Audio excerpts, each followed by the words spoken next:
मुख्यमंत्री हेमंत सोरेन ने आज रांची स्मार्ट सिटी अब क्षेत्र में प्रस्तावित अपोलो मल्टी स्पेशलिटी हॉस्पिटल का शिलान्यास किया। इसके साथ ही इस्लाम नगर में प्रधानमंत्री आवास योजना के तहत निर्मित 291 आवासों का ऑनलाइन उद्घाटन भी किया गया। 300 से अधिक बेड वाला यह अस्पताल धुर्वा स्थित स्मार्ट सिटी में बनेगा। इस अवसर पर राज्यसभा सांसद महुआ माझी, राज्य सरकार के मंत्री बन्ना गुप्ता, हफीजुल हसन अंसारी, स्मार्ट सिटी के जीएम और अन्य विभागीय अधिकारी मौजूद रहे। मुख्यमंत्री हेमंत सोरेन ने अपने संबोधन में कहा कि राज्य सरकार लगातार आम लोगों के लिए काम कर रही है और कोरोना महामारी के बावजूद संघर्ष के साथ आगे बढ़ी है। आने वाले समय में राज्य के लोगों को और भी सुविधाएं प्राप्त होंगी। स्वास्थ्य मंत्री बन्ना गुप्ता ने भी इस मौके पर भारतीय जनता पार्टी पर तीखा हमला करते हुए कहा कि हमारी सरकार न केवल स्वास्थ्य के क्षेत्र में बल्कि अन्य क्षेत्रों में भी बेहतर काम कर रही है।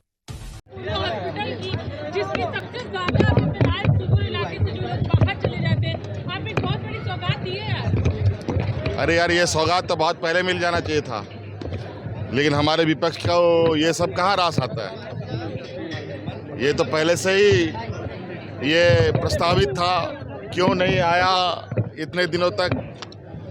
ये अब तो बन जाना चाहिए था। अब तो ये राज्य की जनता का सेवा कर रहा होता, लेकिन ये डबल इंजन की सरकारों ने इसका जो अपने कार्य में मशगूल थे, राज्य की जनता से क्या लेना देना है। शिवराज सिंह चौहान ने कहा कि यहाँ एनआरसी लागू किया जाएगा अगर हमारी सरकार आती है तो उन लोगों को जो बोलना है बोलना।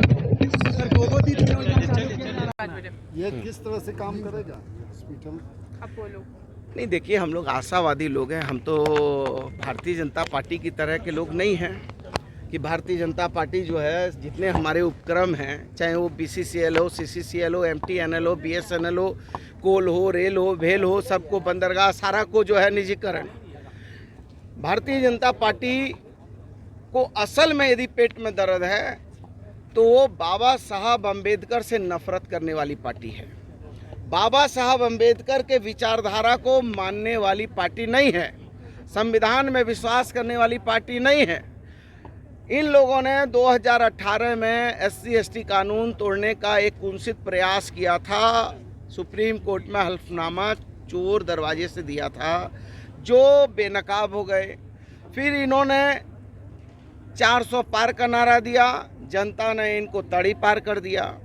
फिर ये नहीं सके तो अभी IPC CRPC तोड़ने के लिए इन्होंने भारतीय न्याय संहिता लागू कर दिया।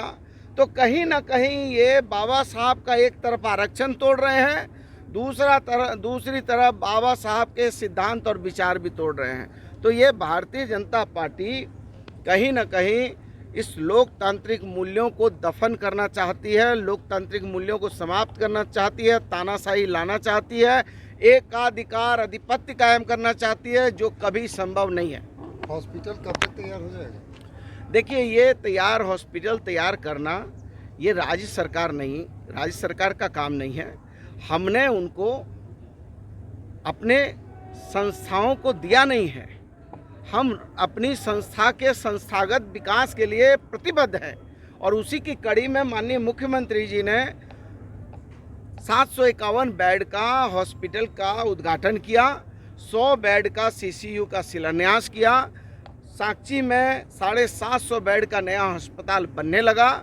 तो हम अपने राज्य के संस्थागत विकास के लिए वचनबद्ध हैं, लेकिन उसके साथ साथ यदि इस राज्य के संसाधन में और कंपनियां आएंगी, फैक्ट्रियां आएंगी, अस्पताल बनेंगे और लोगों को रोजी रोजगार मिलेगा, स्वास्थ्य की बेहतर सेवा होंगी, तो इसके लिए सरकार वचनबद्ध है। मंत्री जी, कुछ मिला आज? देखिए, ये बहुत पुरानी पीड़ा थी इस्लाम नगर वाले को।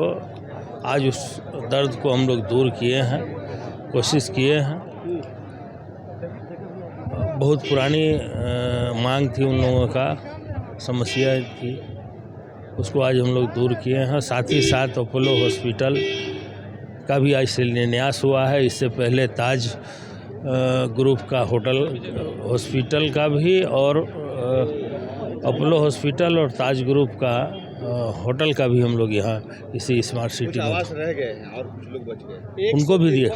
153 44 में से 153 बाकी रह गए हैं। दूसरे फेज का काम कब शुरू होगा? और बहुत जल्दी शुरू होगा, बहुत जल्द से बाकी लोगों को सबको